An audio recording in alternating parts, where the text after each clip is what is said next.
What's up everyone? In this video we're going to be talking about YouTube, and I'm going to be sharing quite a few stories about YouTube and YouTube channels. And this may be beneficial to you if you want to learn more about how this big company works, how it works in terms of our culture, because I think this thing will be around for quite a while and it will be ingrained into the culture. So I think it's very important to understand it, whether you're from a business perspective or just a consumer perspective or just a fan of YouTube.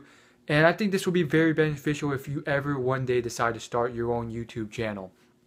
So let's get started. I think Tipsy Bartender is one of the most unique stories on YouTube. So right now it is a YouTube channel with 2 million subscribers. I have a feeling it will hit 3 million and keep climbing. It's a very unique story because the man behind the channel, Skyy John, he's been on YouTube for a while, and not a lot of people know this, but he had a prior set of YouTube channels before he started Tipsy Bartender, which are still functioning, but now he's removed all the videos from it and he's made his channel banner redirect you straight to Tipsy Bartender. And those channels were more so adult focused. They were mature content, and not so mature that it wasn't allowed on YouTube, but it was mainly just a lot of mature style dating talk, and not necessarily dating advice, but just a lot of dating chat and talk and humor and comedy. And basically he had a few channels. They were called Skyy John, Ask the John, and that had a decent following. And I don't know why he packed it up. He did it for quite a few years and it was going fairly well. You know, he had maybe 100 or 200,000 subscribers, and he was making videos that were getting a decent following. You know, sometimes he'd be interviewing porn stars. Other times he would just answer viewer submitted stories or questions about their dating relationship issues. And he'd get very freaky and funny and that sort of stuff. And that was his channel basically. And I followed the channel. I was a subscriber. I didn't watch all his videos, but it was there. And honestly, I think it was possibly because he realized it wasn't doing that well. Or at least he didn't think it was going anywhere. And on top of that, and this was in like 2010, 2011-ish, he was doing stuff that I don't think any other YouTuber was really doing at the time. He had a whole live streaming setup, and he would stream live events sometimes and just chat with his fans, all sorts of stuff like that. And then he'd feature viewer submitted video questions and then answer them on air. And I think maybe it was partially because he lost the passion, and maybe it was because partially he realized this wasn't growing and it was actually starting to die. So I was actually featured in one of his very last videos ever before he shut the whole thing down. But when he shut down both of his channels. I was new to YouTube. I had been making videos for maybe a year, half a year, and I submitted a video for him to answer in one of his videos. And I remember that he had about, on average, 5,000 to 10,000 views per video, which honestly was not a lot. And I guess he kind of called the fact that his channel was not propelling him to the stars, and it really wasn't doing that well. The views weren't coming in as much. And I guess he made the right call. So what he did was he packed up the entire thing and he started a new YouTube channel called Tipsy Bartender. He was basically pessimistic about his channel and optimistic about YouTube. Then he started this channel called Tipsy Bartender. It's basically this bartending channel where he makes a new, fancy, weird, creative alcoholic drink in every video, and he teaches you how to make it on the spot. And then he starts doing this, and then I would say after a good year of doing this and having a bunch of female guests on the show to make the drinks for him, he's getting some traction. His videos were getting 50,000 views per video, which was amazing, and it was growing. And the whole format of the video was just very nice and perfect for YouTube. You know, 2 to 5 minutes of how the video was made, beautiful intro, beautiful end card, and it's very clear what the value proposition of the entire thing is. So now he has over 2 million subscribers, and on top of that, his videos are getting sometimes up to 500,000 views each. And I think it's a great illustration and example of the fact that you have something that has the potential of reaching tremendous more people and getting a lot more views, but you have to work up to it and gain momentum. The proof of concept was there, but you have to work towards that. You know, the format of the entire video has not changed much since going from 50,000 to 500,000 views. It's still the same drinks, the same method, the same people. The production's gotten maybe a little bit better, and the intro card's gotten a little bit better and so forth, but it's the same thing. And yet that jump from 50,000 to 500,000 really just took time organically, and there were people out there who liked the stuff, but it required time to build to that level where that audience was aware of it and watched it, and it required, like a snowball, momentum to grow that following.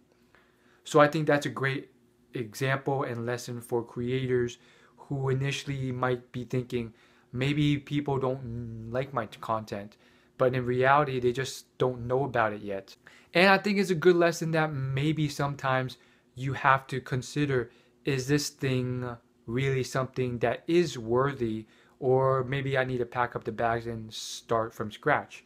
Having said that, you don't want to take that too far, because I also know people who have diversified themselves too much and too early on, to the point where they get nowhere initially because they have a gaming channel and a health channel and a jewelry channel, and none of these channels have even 100 subscribers yet, and they have diversified their focus too much and they can't build. On the flip side, I've seen this also on the level of 100,000 subscribers, where you can still be just too diversified across too many channels too early on, and it's just too much. And all these channels have the potential of going somewhere, but you've just, you know, spread yourself too thin.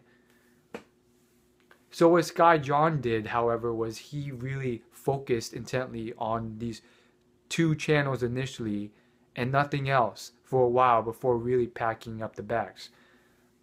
Which gets us into something also very important. I know a few YouTube channels who have been around for many, many years, and at one point were very, very successful channels. And they're still around, they still have hundreds of thousands of subscribers, but nowadays, you know, they're just not doing as well. Like, these people were doing very well and thriving on YouTube at one point in time. And I hope they won't get offended if I mention who they actually are. The 2 that come to mind are Peter Chow and Athene Wins. Athene Wins, that channel used to be thriving beyond belief. Their videos would get hundreds of thousands, sometimes millions of views, and it was a World of Warcraft gamer channel. And Athene moved on to a few other games, and generally speaking, his audience kept with him. StarCraft and so forth. But now, for the last year, I've seen him and I've observed him, and he's been trying really hard to keep that audience, and he's been doing a lot of things for charity and for a good cause, raising a lot of money for charity and for Africa. However, his videos and his views have dwindled. He posts daily videos, but they will get somewhere between 10 to 50,000 views, which is all right. It's not nothing, but it's far from what it used to be. Same thing with Peter Chow. He gets about 10,000 to 50,000 views. He used to get 500,000 or 200,000, and it's kind of dwindled. And both of these people, for whatever reason, they've made comments about how the subscription box is broken on YouTube, and how not all his subscribers are getting all the views. But I don't think that's really the case. I've seen in the last 6 months many channels go from 0 subscribers or very few subscribers to hundreds of thousands of subscribers. Now, that's not something that everyone can accomplish, but I've seen it done. New prank channels, original prank channels doing original types of pranks. I've seen them do this in the last 6 months. I've seen a lot of different things just pop up and grow dramatically. And there's a lot of YouTube channels who are just killing it on YouTube. They are thriving beyond belief. They are growing very rapidly. I mean, PewDiePie, he's getting like 100,000 new subscribers like every week and still growing. And he got like 1 million subscribers in the last month. And then you got a bunch of channels, some of which have been on YouTube longer, like Nigahiga and Smosh, and they are still killing it. Their videos are getting millions of views, and it's still growing from there. And there's a lot of channels, Tyler Oakley, Bethany Mota, the list goes on, and they're growing, and their subscriber base is growing. And each video they post, their view count is just going higher and higher and breaking more records. So it's clear to me that YouTube is not broken or dying. I mean, I've heard a lot of people say that YouTube's died or YouTube's dying over the last 5 or 6 or 7 years. And as far as right now, I don't know about the future. But as far as right now, I don't see YouTube dying. It's thriving and it's growing rapidly, and more people are coming onto it. And more of those people are now mobile users, which is another topic for another day. But it's definitely not YouTube. And so, I mean, that sucks, you know, for these channels. And I've seen Athene do a lot of things to try and, you know, reinvigorate his channel. And Minecraft's really big. There's a lot of YouTube channels who are still doing very, very well and growing even, you know, even more by just doing plain Minecraft videos, like the Diamond Minecart. And I've seen Athene, you know, go on to the League of Legends gaming field and get to a very high rank there and do all these things, and yet his channel has still remained at this, you know, modest amount of view counts. It's still very consistent. It's still better than many aspiring YouTubers can do, but it's still, you know, it's a scary thing. And, you know, that kind of sucks, you know, to think that, you know, somehow you in the past have done successfully on YouTube, and now you're trying everything, you're being creative, you're hustling really hard, and things aren't working out. Now, Peter Chow, I've seen his latest videos, and he's kind of just, you know, completely sold out. He literally took a off-the-wall, unrelated sponsorship offered from a mattress company, and he pretty much plugged the mattress company for half the video, and it's completely unrelated to like the content he does. He does like pretty much racist comedy videos, and he just plugged the mattress company half the video. And it was just like, what's he, like, has he gotten to this state? I don't know what he's doing. And Athene, he recently officially stated that he admits that his channel is dying and he's taking action. And he's been trying to take action for a couple years, and I don't think his channel will ever go to 0 views. But he has admitted this straight out, and he says he's taking massive action. And he says that even though certain things are getting positive reviews and remarks from his loyal fan base, he is realizing that it is not contributing to his growth. And even though he enjoys it, and even though he's got a consistent fan base that loves these new things that are coming out, and even though he's getting comments like, this is the most original, amazing, awesome stuff that's ever come out on your YouTube channel, he has come out and said that it's not translating to keeping his channel growing. And more so, he has seen the stats, and his channel is very clearly dying. It's losing subscribers on average on a daily basis. And he says that, like, because of this, he's taking drastic action, and therefore he's altering things. Even though certain new creative things he's come up with seem to be getting positive feedback, it's not working well enough, so he's limiting how often it's being released. And so it's scary seeing that happening to a channel. Like, you never know. So YouTube is a strange place. One additional thing you may want to look at or consider or study are the people who managed to stay consistently at the top of the game despite being on YouTube for just as many years or more years. Was it partially luck? Was it partially maybe the fact that whatever flavor that they did not dwindle? Maybe it was. But here are some people that you may want to study. The number two big ones come to mind, Smosh and Nigahiga. They've been on YouTube the longest. They've been at the top of the most subscribed charts for probably the longest time ever. And yeah, I guess it's something worth studying. Now, both of these people, Nigahiga especially, they put in exceptional amounts of work in their videos.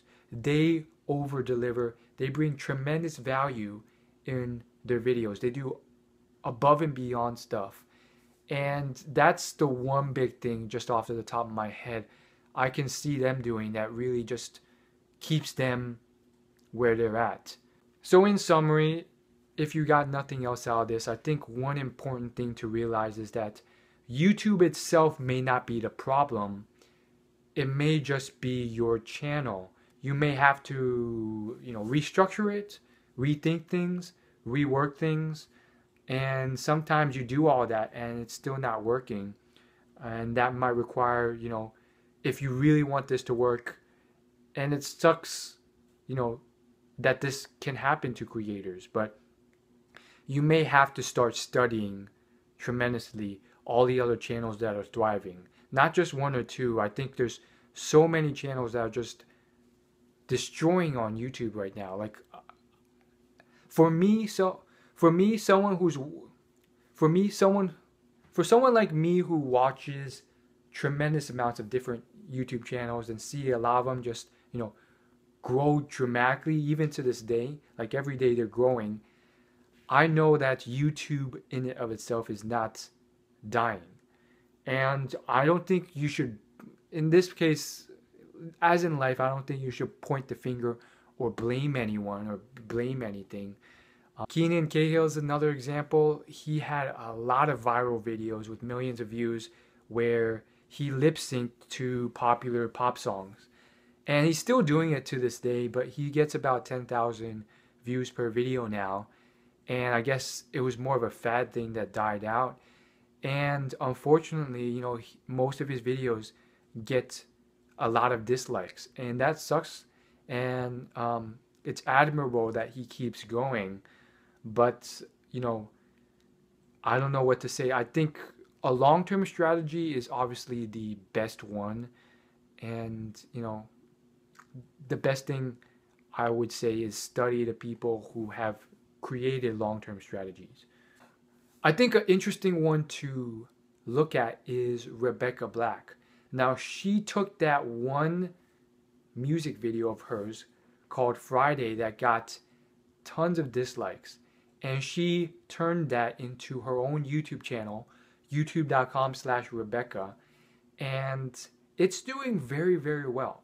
Not as well as I think it could, or compared to other YouTube channels who are growing rapidly, even more so, but she gets a consistent base of viewers every video, like 500,000 people watching every one of her new videos. And oftentimes her videos are just that of her day, or just a random fact, or just like a fun challenge video.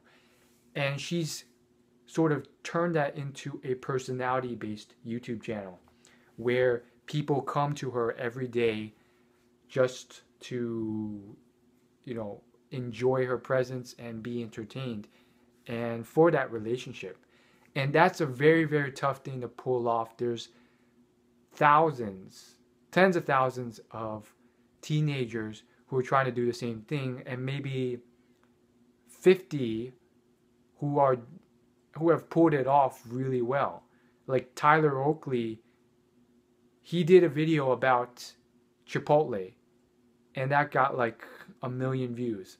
And I don't have an answer for how it's done. I do think there's certain stuff behind the curtain that may contribute to their success and all sorts of stuff.